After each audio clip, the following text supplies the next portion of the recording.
brand new episode of WWE Unreal Episode 5 review, where we review the entire episode. And by the way, this was a long episode, the longest episode of the entire WWE Unreal series.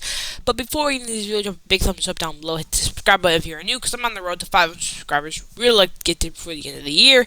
Anyway, let's hop into today's video.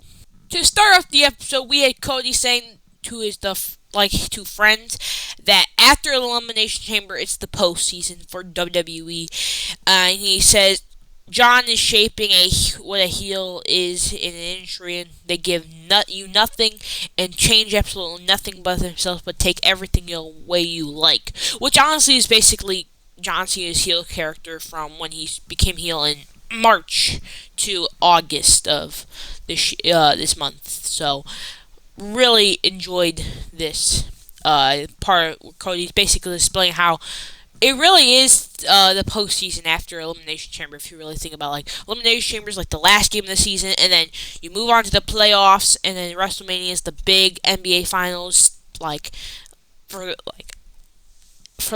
wrestling, for the all the stuff. Like you got NBA finals, you got the Super Bowl, the World Series.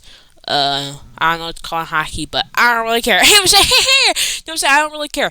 But remember, this is the first time where John Cena showed up as a heel, came out and cut his first heel promo about how he doesn't like the crowd. That kid over there, by the way, I hope that kid's doing well. Don't know anything about that, but they showed the first heel promo of John Cena, and of him, if you know his first heel promo, you should know it.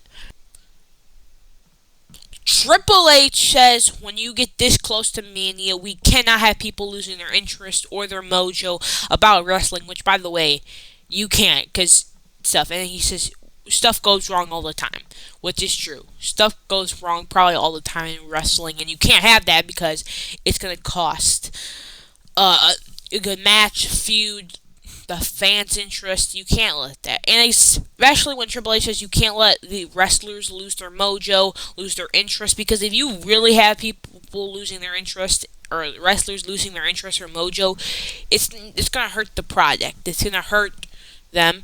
It's going to hurt the product. It's also going to hurt the fans' interest in that storyline. So you can't really have that. And the topic of discussion was main event Jey Uso, and as you all know, what happened during the storyline leading up to Mania for the World Heavyweight Championship match, Jey versus Gunther, you know. 2025, there was a writers' meeting with Bobby Roode, the Ed guy, Triple H, Bruce Pritchard, Michael Hayes. I don't know the other people because these people didn't talk. In a Discord call, that's correct. Is it a Discord call? I don't know. It might not be. I'm just gonna call it a Discord call because it's funnier to think they're all in Discord, but that'd be funny. By the way, how does Michael Hayes know how old's Michael Hayes? Can someone give me a check on that? I don't know. Anyway, Bruce Pritchard is saying they need to protect Jey, and because the fans see that he's been blowing up, he's been gassed out, and we really did see that. He missed a dive. And they were and honestly, I think that's kind of said something about how even the writers brought something up about how Jay's been gassed, he's been blown up. He missed a dive, and we can't have him missing dives. And they say, and Michael Hayes says Michael Hayes even says the pressure was getting to Jey and stuff. The missed dive, and Michael Hayes says that the pressure was getting to Jey and stuff, and the writers asked each other if we should tell Jey, hey, a guarantee win at Mania is not guaranteed, and maybe that will lay a fire under Jey. And Triple H says, I know he can do it. I know he can pick it up. I've seen it before, and literally. And we even had Jey Uso talking to Triple H to say, hey, you good? All right? And I'm pretty sure this was after the missed dive, if I'm not mistaken. And he said, yeah. And Jey said, yeah, I'm a little gassed. Which, that's not good when you're this close to Mania and you're kind of gassed out. Also, it's just me or two. Really, this year that Jey has been really seemed gassed out recently. I feel like the year like 2025, I really started noticing he's been gassed out more. Because 2024, I didn't really notice it. Maybe because people are pointing it out more than ever now. But maybe it's because people just pointed out. Also, I feel like the Jey Uso hate started in 2025 because I apparently saw none in 2024. But that's enough of that. But again, I feel like I just noticed it this year. It's probably because people have been pointing it out more and more, and you can tell something. But I don't know. Jay still is good. I still like Jay, so I don't really care what other people's opinion is. And I hate the IWC. In feud. Oh boy, here we go. Triple H says sometimes stuff can get too real. And that's what happened here in the Tiffany Stratton and Charlotte Flair feud, which I'm kind of glad this was brought up because this was a very interesting part of the entire this was one of my favorite parts, honestly, if you really think about it, in this whole documentary series. This was my favorite part. 25 in Chicago, Illinois. You know what happened here. Chicago absolutely booed Charlotte Flair out of the building. Which, I don't know why. I've never heard that many boos in Chicago before. I'm not gonna lie. I'm not gonna lie. Not gonna lie. Because that's crazy. But Charlotte was saying how the boos in Chicago really, really rattled her. It messed with her brain because how loud they were. And to be fair, I feel like if you were standing out there and you were getting booed yourself, you would probably be saying, "Whoa, whoa, I've never heard these lots of boos before." Because every time Charlotte spoke, Chicago wouldn't let her.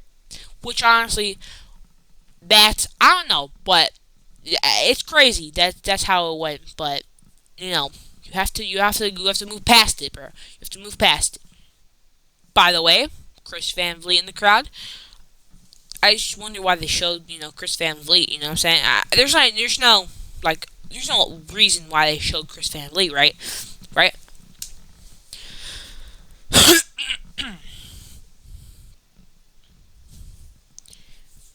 If you guys all remember what happened in that Tiffany Stratton Charlotte Flair promo in Chicago, Charlotte started making fun of Tiffany's voice, and they showed backstage footage of Bruce Pritchard back there, and he kind of got he threw his hands up, and Triple H didn't say a single thing. By the way, is Triple H on his burner account right now? Is he on his burner account going through Twitter? Because we already know Triple H has a burner account. Come on. We know he has a burner account. We all know he has a burner account, bro. We know he has the regular Triple H account. And then he has a separate account called Burner2918. That is him just scrolling through Twitter, seeing what the fans are IWC saying. By the way, Triple H, that is disgusting. You go out of IWC. Disgusting. Honestly. You can tell. Why is he on his phone? He should be watching he's not even watching the promo. What is he doing? Bruce Pritchard's like, what? Why are you on your phone, Triple H? Why is he on his phone? Why is he? He's on his burner account. We all know he has a burner account. Come on. Come on. What's that record again? 0-3, and she said the woo part. When backstage, we see Triple H talking to, Tiffany, and I don't know who this girl is right here, but he asked what part was non-scripted, and Tiffany said my part, the end of the back end part. So yeah, and then that didn't really lead into something until Ed, one of the producers, said to Triple H, "Hey, the divorce line really made Charlotte upset," which ended up having Triple H saying, "Hey, we need to go make Tiffany apologize, because that's not how the business works." Which, if you watch Logan Paul's newest episode and Paul's did with Tiffany Stratton on it, you see that got brought up, and Tiffany said she was forced to apologize. And Logan asked, "Do you think you were right? Did you not want to apologize to her?" And she said, "Yeah, I apologized to her. I can own up on my stuff," which is actually a very good skill to learn for Tiffany Stratton, where she can own up to it, which I think is pretty good, and I think is a very, very good skill to have. WWE Hall of Famer Paul Heyman. And Michael Hayes says that Paul Heyman's on-screen relationship can always forms into a real one. And the interviewer asked Michael Hayes, "What's the best result for Mania in the triple threat match?" And he said, "Punk wins." Which, by the way, found out that Michael Hayes produced the Mania triple threat match, which, by the way, that was absolutely phenomenal. Great work, Michael Hayes. I was also disappointed when I found out he also produced the John Cena vs. Cody Rhodes match at Mania 2. Don't know how that messed up, but I'm just gonna give you credit for WrestleMania. I'm just gonna give you the Night 1 Mania. Just gonna give you that credit. I don't know how you messed up that bad. God, how did you mess up? My bad, Michael Hayes. 11 days until WrestleMania, we see the writers in the room where Triple H says, in my personal opinion, I think Punk should win. But then he started questioning, how can we have Paul betray him and he still win? Which is kind of crazy, where Triple H still wanted Paul to betray CM Punk, but Punk to still win. Which I feel like, okay, I don't know, hear me out. I wonder how booking in WWE would it look like if Triple H was just the only one making the decision, making the creative team or decisions, and there was not a team around him like giving ideas like that. Like, I wonder how it would look like without people around Triple H giving him other ideas. Because I feel like if it was Triple H's idea, first off, I feel like some of the booking decisions probably would be a little bit better, and also I think that Triple H would have CM Punk win that match. Ed over here said, I think Seth should win because, and Paul goes with him because it's more shocking, it's more weird, it's not as predictable as other stuff. Hold up, man. I wonder how many hours it takes. Never mind. Enough of that. But Ed, it just talks about how it would be more shocking if Seth won and if Paul went with Seth, which is honestly very an interesting take to say at least. Hugging CM Punk when we get to CM Punk, but CM Punk does end up talking about him. He's main eventing, how it's his dream, and all this stuff about how his main eventing works. Then there's some footage in his ring, some training with Jamie Noble, him doing some moves with Jamie, like scrapping with Jamie a little bit in the ring. Then we get to then Jey Uso got an interview before his match saying that Triple H lit a fire under him, giving him some confident words, and we show the match. And by the way, I think it's crazy that we got Xavier Woods here. We got Sammy, Kevin watching the matches, Ivar, and seeing the match finish, and they were like, "Whoa!" And Xavier Woods' reaction was like, "Whoa, whoa, whoa, whoa!" Even Big Jimmy Uso, little big brother Jimmy Uso, yeah. He even came out, he was watching the match too. I mean, of course not. Why wouldn't you be watching? Saw Jey Uso getting some words from Triple H where he says, "Hey, you earned this. You've earned this. You worked too hard for this." Like, all that stuff. Which honestly is kind of cool to see Triple H giving him some good words of encouragement, which I think Jey Uso really needed. Though I want to see something crazy. Why was the decision made to drop the title? I just need to know that, Triple H. I thank you. We move on to the Tiffany Stratton Charlotte Flair match, and I remember this match being way better than it apparently was, because I don't remember Charlotte Flair doing it. When did Charlotte Flair do this? Apparently, this match sucked so bad. I just got out of apparently this match sucked so bad I don't remember a single thing of it, because I don't remember this. I thought this match was good, but apparently this match was doggy doo-doo. Apparently it was that bad that I don't remember this. That's a problem. Also, I'm glad, because remember when people said, "Oh, it looked like Tiffany Stratton Chip broke her tooth or something," and it came out as fake or stuff. Apparently, Bruce Pritchard thought the same thing, because she said, "Hey, it looks like there's did Tiffany broke tooth, or is it just busted? Like, is that blood? And Triple H said, I think that's just blood, right? Which, by the way, we all thought that was a broken tooth, and actually, I won't spoil it. I won't spoil it. Won't spoil it. Won't spoil it. Look, right here. We got him, Bruce Prichard. Is her tooth out? And look, first off, what is Triple H doing? What is Triple H? This is the second time I've seen Triple H not have it. Why has he not have his? Triple H, what are you doing? No, Triple H. First I caught you on your phone during this promo. Now I don't have you. Now you don't have headphones on during this match. What are you doing, Triple H? What are you doing? What is this dude doing? Yo, why is he looking back? What is happening, Triple H? Huh? Aren't you the chief content officer? Aren't you supposed to have your headphones on 24/7? What the? Maybe I'm lost here. Put it down in the comments below, bro.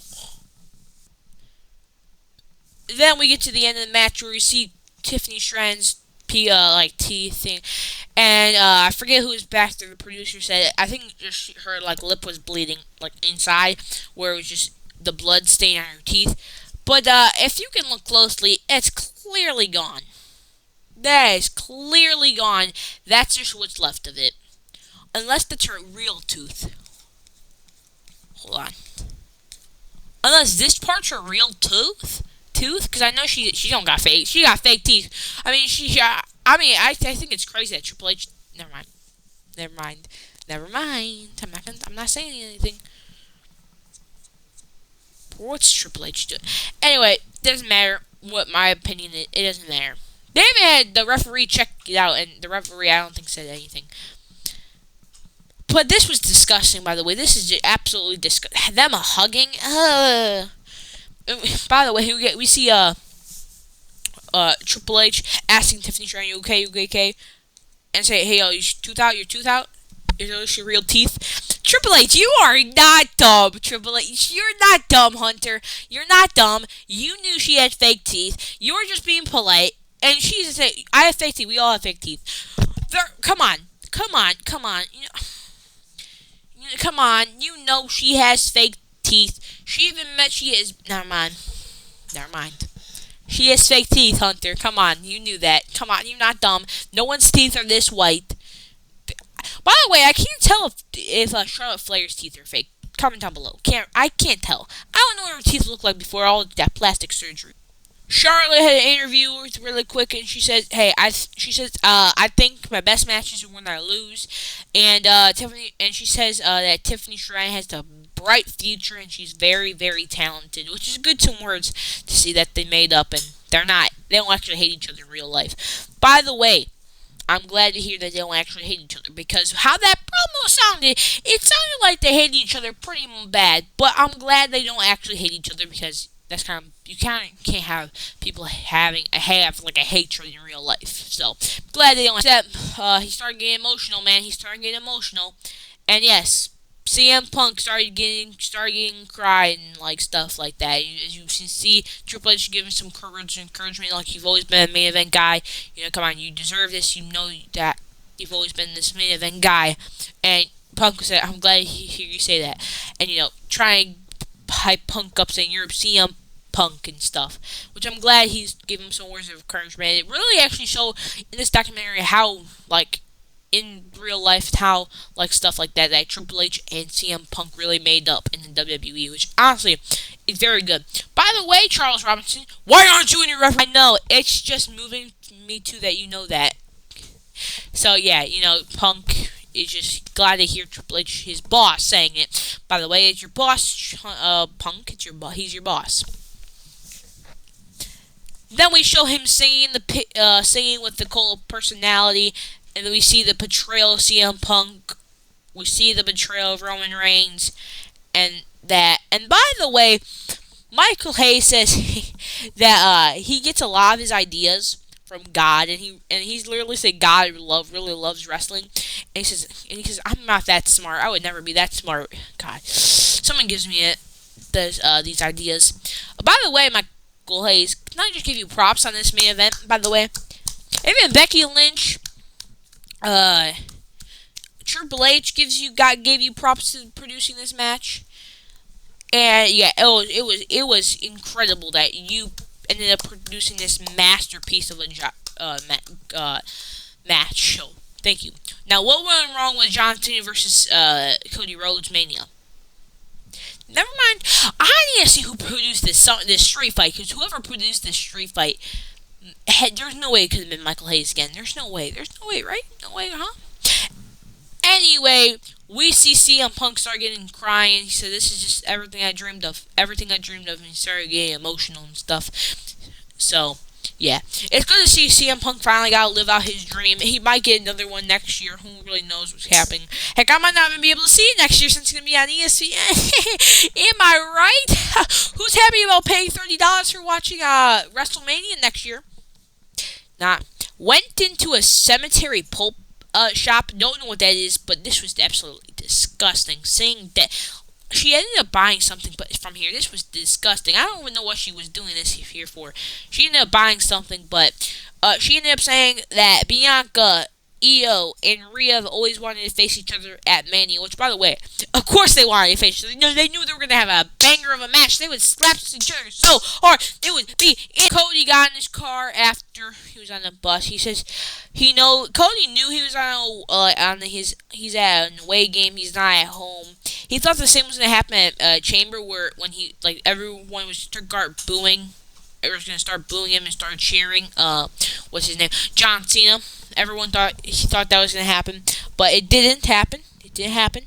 On to the Rhea Ripley, Io Sky, Bianca Belair match. By the way, phenomenal. So, coming down to the ring, or coming back to Gorilla, giving props. By the way, the producer of this match was Jason Jordan. Oh my God, that was a beautiful match you produced, Jason Jordan. Congratulations. Oh my God, that was just a banger. Anyway, everyone congratulating her, which, by the way, she deserves that. Congratulations, bro. She definitely deserves that. Congratulations. By the way, even Triple H asked the referee to check on Bianca's finger, because he kind of knew that something was wrong with Bianca's finger. I didn't even catch it because how good that match was. By the way, this part right here is nasty. This is from Bianca's hair whip. She didn't even hit her arm either. And it looks like there's like a cut right here. By the way, I'm never getting tattoos, because first off, that's just I don't want to feel pain. Okay? I don't want to feel pain at all. But I'm just say something. Is this missing a tattoo now? Is this part of the skin missing a tattoo? I don't know how tattoos work. Like, if you get a big cut right here, is a big part of it tattoo missing? Like, how does that work? WWE Championship match with John Cena versus Cody Rhodes. And Cody Rhodes knows he is in a away game. Apparently, I forgot to grab a John Cena interview head. Don't know how I did that. But John Cena said that he heard the crowd being a pro Cena crowd, but he thinks that they really didn't want Cody to lose, because for certain spots, like Travis Scott coming out, they would have cheered if the referee, since the referee was down, and the crowd counted to 10, they would have cheered if Cody was really hated by them. Which, by the way, Cena, I don't know if you knew, I think your ears stopped working on you, buddy, because everybody in that arena did not want Cody Rhodes to win. I was the only one that wanted Cody Rhodes to win. Everyone else wanted you to win, John. Everyone else wanted you to win. I was the only one who wanted Cody Rhodes to win, because he's my GOAT. He's my greatest of all time. My God. Cody Rhodes should have won a Mania anyway. He should have been champion from 1925 to 2050 poi. Like, he should have never lost the title in the first place. He would have been champion still. My bad. I'm sorry. My bad. Okay. I'm done. After the match, after John Cena won, we see Triple H getting in his car, driving back, and driving in the car, leaving to his hotel, and he was talking about how we had to redo it all over again on Monday. And that was it for WWE Unreal Season 1. Because apparently there's going to be more episodes coming next year for Season 2. Which, by the way, can't wait for Season 2, by the way. It seems... Anyway, that's it for you guys today. I can't wait for Unreal episode 6 or season 2 episode 1. Can't wait for it. Really, really hyped about this Unreal stuff because I'm really interested in seeing. Also, very interested in seeing SummerSlam, like how that match was put together. Really interested in seeing this stuff. But anyway, that's all I got today. Have a beautiful rest of your day. See you tomorrow. Bye.